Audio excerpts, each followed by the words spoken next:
بسم اللہ الرحمن الرحیم۔ السلام علیکم۔ حور کی آواز چینل میں آپ سب کو خوش آمدید کہتی ہوں۔ آج جو میں قصہ آپ کے ساتھ بیان کرنے جا رہی ہوں یہ بہت ہی زیادہ مشہور قصہ ہے۔ یہ قصہ ہم شیخ عبدالرحمن سدیس کی زبانی ہی سنیں گے۔ اس قصے کو تفصیل سے شروع کرنے سے پہلے آپ سب سے گزارش ہے کہ اس قصے کو پسند آئے تو اپنے دوستوں کے ساتھ شیئر کیجیے گا، میرے چینل کو سبسکرائب کر دیجیے گا اور ساتھ میں بنے بیل آئیکن کو پریس کر دیجیے گا جس سے میری آنے والی ہر نئی ویڈیو آپ تک بآسانی پہنچ سکے گی۔ شیخ عبدالرحمن سدیس کسی بھی تعارف کے محتاج نہیں، یہ امام کعبہ ہیں۔ چلیں ان کی زبانی ہی سنتے ہیں۔ گلوب نیوز امام کعبہ ڈاکٹر عبدالرحمن سدیس ایک واقعہ بیان کرتے ہیں۔ ایک لڑکا تھا، اس کی عمر یہی کوئی 9-10 برس کی ہو رہی ہوگی۔ وہ بھی اپنے ہم عمر لڑکوں کی طرح شریر تھا، بلکہ شاید اس سے کچھ زیادہ ہی شریر تھا۔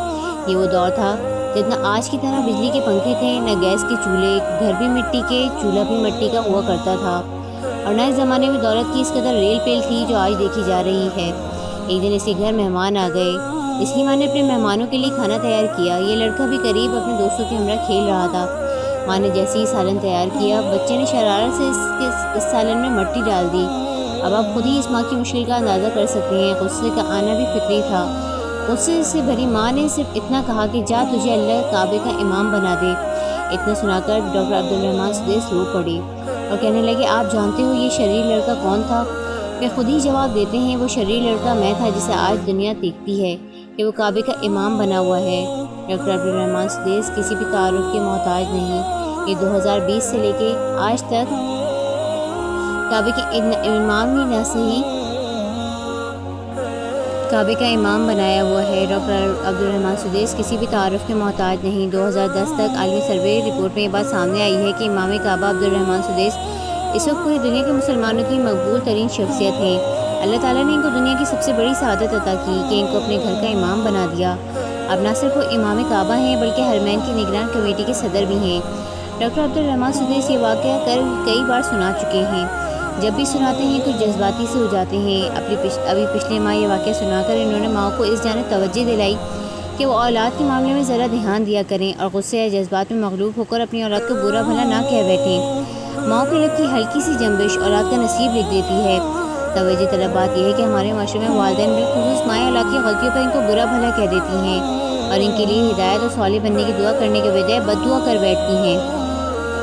آپ سب یاد رکھیے، ایمان اور صحت کے بعد جو سب سے بڑی نعمت ہے وہ اللہ تعالیٰ نے اولاد کو قرار دیا ہے۔ اولاد، حتیٰ کہ قرآن میں اولاد کو آنکھوں کا نور قرار دیا گیا ہے۔ زندگی کی رونق مال یا مکان یا خوبصورت لباس سے نہیں بلکہ زندگی کی تمام تر بہاریں اور رونقیں اولاد کے دم سے وابستہ ہیں۔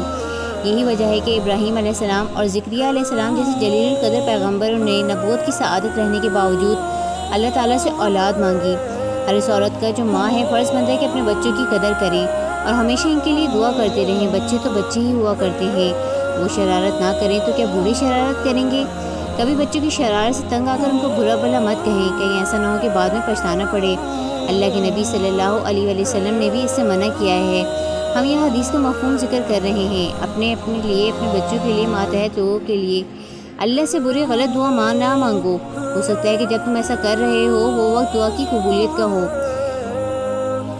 ماں باپ کے منہ سے نکلے جانے والے جملے کبھی اولاد کا مقدر لکھ دیتے ہیں۔ اس لیے حضرت علی رضی اللہ تعالیٰ عنہ نے فرمایا کہ اپنی اولاد کی قدر کرو، عزت دو، ان کی قدر کرو، کیونکہ وہ تمہارے بعد تمہارا نشان بن جاتے ہیں۔ یعنی والدین کی وفات کے بعد اولاد کے دم سے ان کا نام باقی رہتا ہے۔ اگر آپ کو امام حرم کا واقعہ اچھا لگا ہو اور آپ مناسب سمجھیں تو ان تمام خواتین سے جو ماں ہیں شیئر کریں۔ ممکن ہے کہ کوئی ایک ہی کی نصیحت قبول ہو جائے۔ اللہ تعالیٰ ہم سب ماؤں کو نیک توفیق عطا فرمائے، اپنی اولاد کی قدر کرنے کی توفیق عطا فرمائے۔ اللہ تعالیٰ سب بچوں کے نصیب بہت اچھے